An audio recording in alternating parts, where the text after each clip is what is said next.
Dalam ni tak ada biji langsung? Tak ada biji. Memang seulas durian abang goreng. Guys, dekat Pasar Tani Taman Melawati ni ada durian goreng. Jom kita tengok. Assalamualaikum bang. Salam. Abang jual durian goreng bang eh? Ya bang. Panas-panas ni? Panas ni. Ni terbaik.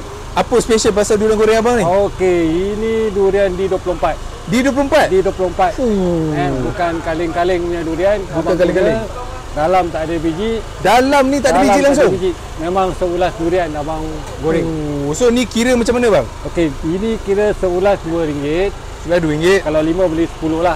5-10? 5-10. Di 24, 5-10? 5-10. Okey bang, boleh macam tu saya nak 5? Boleh, tak ada masalah. Alright. So selain dekat Pasar Tani Taman Melawati ni, abang buka kat mana lagi? Okey, selain Pasar Tani Melawati, abang ada juga di Pasar Tani Cyberjaya, okey, di Putrajaya dan juga di Danau Kota. Danau Kota, dan di Kajang dan juga di Bangi. Banyak tempat abang ada abang ada. So dekat mana-mana memang boleh dapat abang punya durian goreng ni kan. Okey bang, siap dah bang Okey, siap. Okey, terima kasih bang. Sama-sama. Okey.